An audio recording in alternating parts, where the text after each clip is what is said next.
Hari Om. Start with the prayer.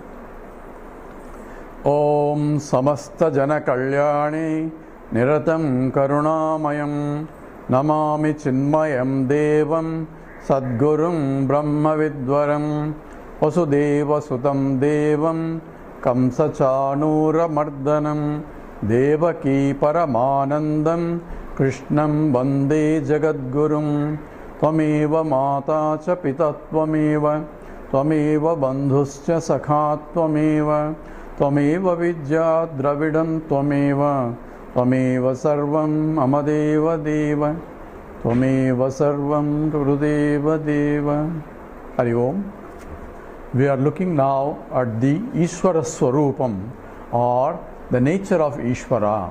So we analyze nature of Jiva and we would like to know what is the nature of Ishvara, and when the equation says you are that, what exactly we are equating here.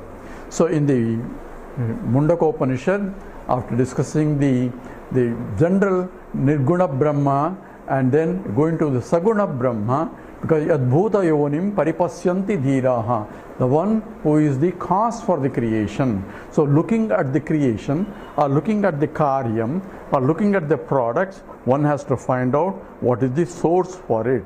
So that's how a scientist also investigate, looking at the data and what is the cause for these observations. Same way, a scientific investigation of the nature of the reality also involves looking at the products, what is that which caused this. And that's how now we are looking at the creator who has created this, and looking at the creation we have to guess what is the nature of the creator. So now in the Sloka 7, it says 3 examples are given to illustrate how the creation occurs. These are, each example are limited because there is no exact creation. In fact, only exact creation that can be is only dream example. But here a teacher is using than a student, the one that is familiar with him, so that he can see what is the nature of the creation itself. It says, Yathorna nabhisrujate grunhate cha Yatha prutivyam oshadayaha sambhavanti Yatha sataha purushat keshalomani Tata aksharat sambhavati ha vishvam. So chanting again. Yathorna nabihi srujate grunhate cha Yatha prutivyam oshadayaha sambhavanti Yatha sataha purushat keshalomani Tata aksharat sambhavati ha vishvam. So Vishwam, this whole universe is Sambhavati. This is how it's created. How? Just as. So here 3 examples are given. So 3 examples. The one is how Yathorna, just as the spider creating its net. That's one example. Yathorna bisrujate grunhate cha Yatha prativyam oshadayaha sambhavanti. The second example is just as the earth producing varieties of the plants and the trees and so on. So it's the second example. And the third one is Yatha sataha purushat kesalomani. And the sataha purushat, the living man or living body or living conscious entity producing kesalomani, the hair and the nails. And Tatha, in the same way, Aksharat Sambhavati Vishwam. In the same way, that Akshara means that which is indestructible. Kshara means destruction. Aksharat means indestructible, that is which remains the same, that which is Brahman, becoming or creating into many. How the creation occurs. So 3 examples are given. Each illustrative example has a limited application to illustrate one aspect of the creation. Let's take this spider. So God is like a spider. See, Yathorna nabihi. Nabi means that like a spider.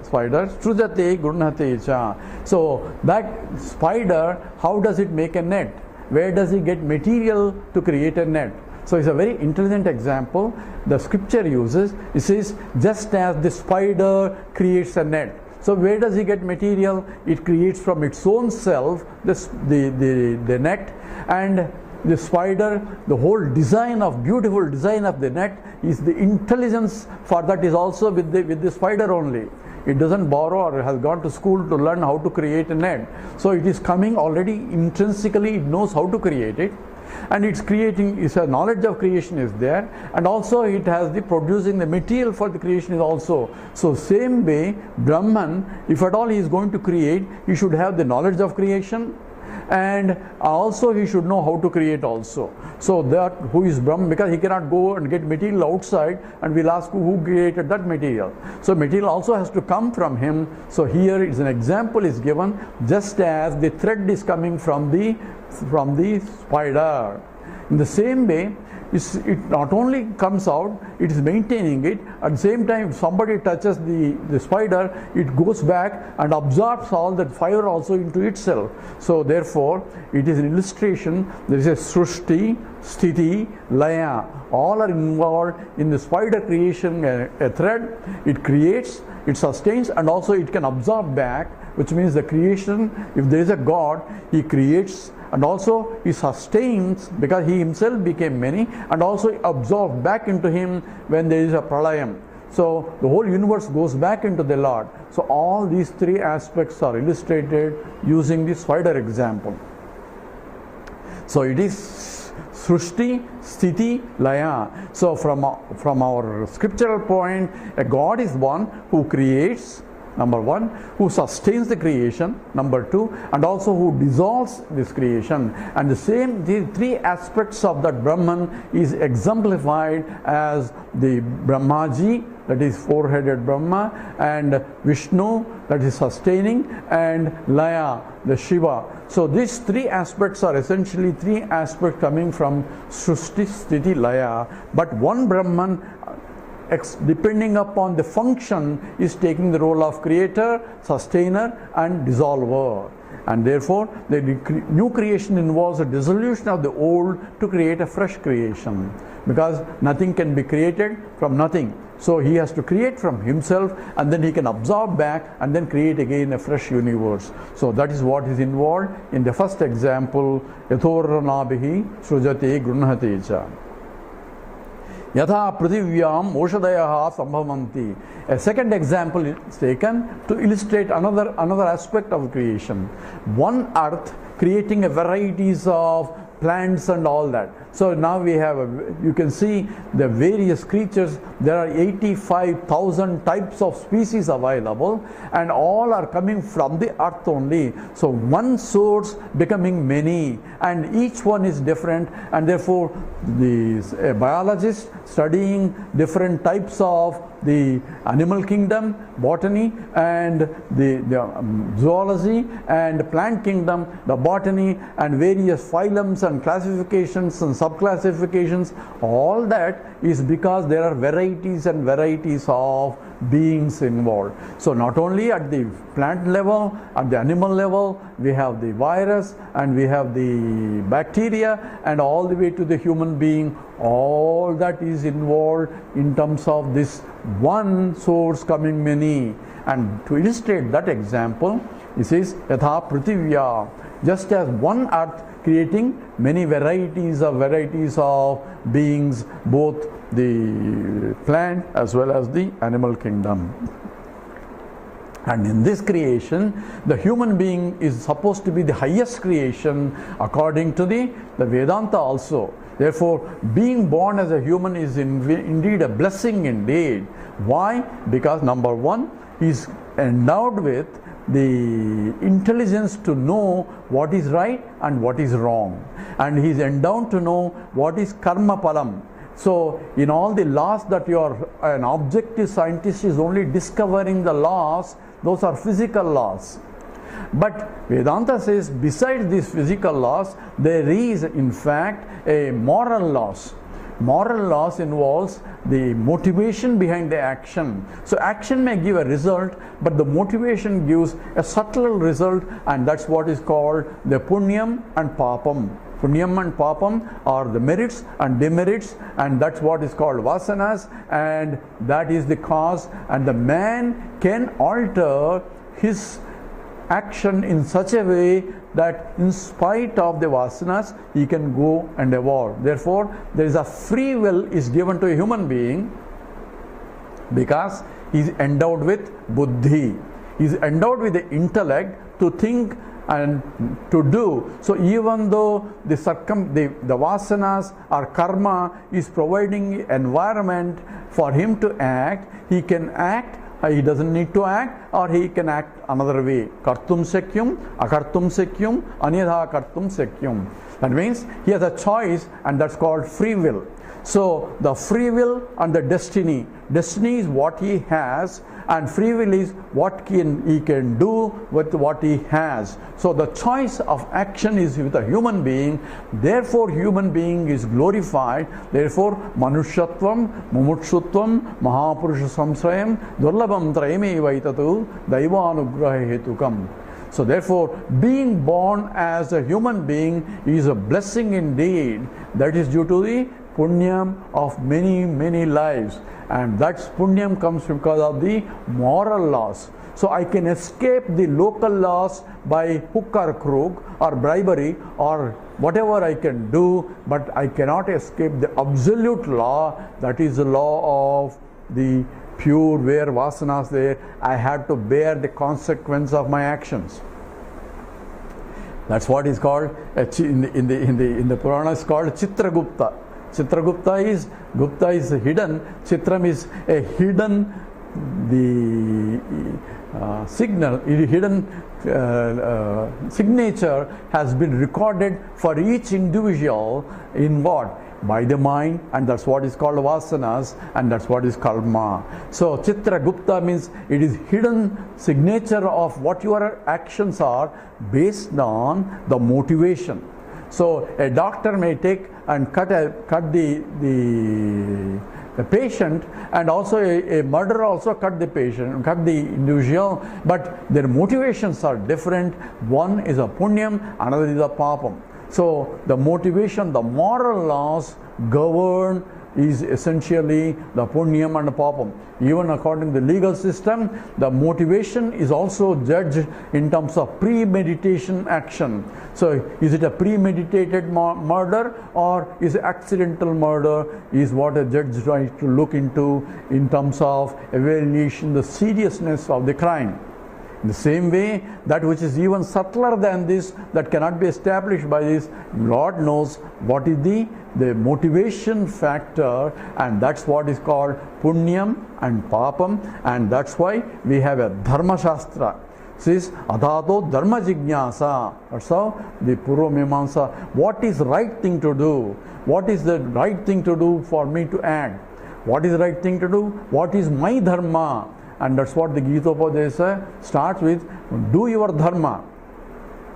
Swadharme nidharam sreyaha. So what is my duty? So my duty, how do we define my duty? I had to act in such a way that I should not hurt anybody. So I should know what is dharmam and what is adharmam. Simplest thing is, I should not do what I expect others not to do to me. That's a simple law. In other words, I don't want others to hurt me, therefore I should not hurt others. I don't want to lie to others because I don't want others to lie to me. I don't want others to steal my property, therefore I should not steal anybody's property. So these are called dharmas. Therefore I don't want to, or I should not do what I expect others not to do to me. Same way, I should do what I expect others to do to me. I says, when I am in trouble, I expect others to help me. Therefore, I should help others when they are in trouble. And that's what actually Atithi means. Atithi Devo Bhava. Says Matru Devo Bhava, Pitru Devo Bhava, Acharya Devo Bhava. Then says Atithi Devo Bhava. Atithi. Tithi means date. Atithi means the one who doesn't have a pre-appointment for coming there, knocking your door. Sir, I am in trouble, please help me. And he is the Atithi, and you have to treat him as though God has come in the form to get the help. And therefore you have to help him as though you are helping the God. And that is what is Atithi Devo Bhava. This comes because of dharma. What is dharma? That's what being defined. And the whole scriptures tells you in terms of the Purva Mimamsa, in terms of what is righteousness. And Krishna teaches what are the values also. that is essentially based on dharma. Amanitvam, adambitvam, ahimsat, shantirajyavam. So all those things that are discussed in the previously in terms of the values that one has to, that means the value of the value has to be understood, so that I can not only expect others to follow towards me, but I should also follow. A thief has a value for stealing because he doesn't want anybody to steal his property. But at the same time, he is ready to steal other people's property. That means it's not an assimilated value. When you know that others, you don't want others to do it, but you are doing it, that is called papam. So this is called moral loss. Whereas the cow or a tiger, when it kills a tiger kills somebody, there is no sin involved because it's programmed to do that. So there is no question of debating, should I do it or should I not do it? Should I become a vegetarian from tomorrow on? All these discussions are not there because the animals follow a laws that are dictated by the Lord Himself. They don't have will to act or not to act at that time. They act impulsively depending upon their instinctives. Is essentially, therefore they don't commit a sin, nor they don't commit punyam also. They are only exhausting their vasanas. How did they get exhausting vasanas? Because in the previous life, according to our scriptures, there was a one time where there was a willful actions and therefore vasanas are there. Hence, we had to separate the Darwin's theory of evolution, which is anatomical evolution, compared to spiritual evolution. For us, spiritual evolution means a willful action comes first and then vasanas are get accumulated. If it's not in this life, in the previous life, and the previous life due to previous life, and all the way, it's a beginningless cycle. All that is implied.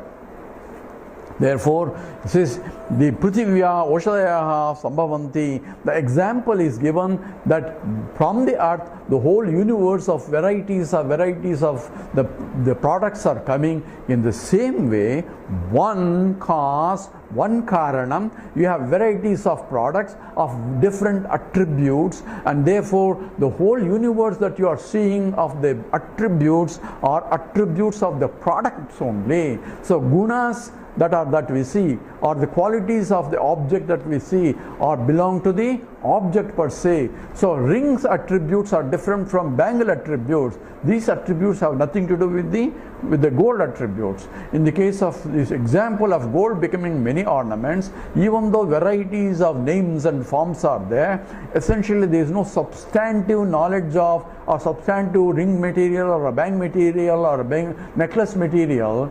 It's only gold only. So gold appearing as many. So if I get carried away with only names and forms, only ring and a bangle, the ring has a date of birth and the bangle has a date of birth, and when ring becomes a bangle, it's a destructive transformation, whereas the gold is the transformationless transformation. Gold becoming many is vivarta, whereas ring becoming into bangle is parinama. Parinama is destructive transformation. Whereas the gold becoming into many is apparent transformation or transformationless transformation called vivarta. Therefore, when Lord is creating many, so it is a vivarta, Lord Himself is becoming many. So now I have to see in and through that which cannot be seen, because yadadresyam, agrahyam, agotram, avarnam, all the description is still valid. At the same time, what is dresyam, what is that I am seeing, what is that I am able to grasp, is only nama rupatmakam jagat. The world which is having a different names and forms, I am having utility, functionality, all that belongs to names and forms, nothing to do with the substratum, Brahman, which cannot be used. That's exactly what the statement of Brahmarpanam, Brahmahavihi, Brahmagnyau, Brahmanahutam that Krishna teaches in the 4th chapter says that this Arpanam is Brahman, the fire is Brahman, the Homam is Brahman, the one who is pouring also Brahman, the Karta is Karman, Kriya Karman, the Karma Phala also, the results of that also is Brahman. So everything is nothing but Brahman, but there are varieties are different. The handle, the ladle is different from the one who is pouring the ladle, and the ghee is different from a ladle. That is only from the transactional point. So these differences ceases from the point of absolute, and that is essentially Prithiviyam Oshadayaha Sambhavanti. And yatha sataha purushat kesalomani, just as Purusha, Sataha Purusha, this living entity, the Purusha, the human being, Kesha Lomani, the Lomani means nails and hair. Here is an example, a third example is given where a conscious entity, a living entity producing something non-living. That is an example here where consciousness, which is Brahman, producing unconscious entity. How is it possible? Here is an example to illustrate that also. Just as the human body, a living entity, producing the nails and the hair. How do you know they are unconscious? Because I go to barber shop or I use a nail cutter to cut my nails or to cut the hair. Because there is no life in the hair or life in the nails. Therefore, even though I am a living entity, I am generating the nails and the hair, that which is a non-living entities are being produced from the living entity. Therefore, from the Chaitanya Swarupam, that inert things also can be produced, and to illustrate that example, this third example are given. That's the first example, the spider is producing, we are talking about Srushti Sthiti Laya, and Prithivya Moshadaya, all the plant kingdom varieties are coming from one source. That is the second example. And third example illustrates from the conscious entity, unconscious things come out also. So three examples are given in the same way.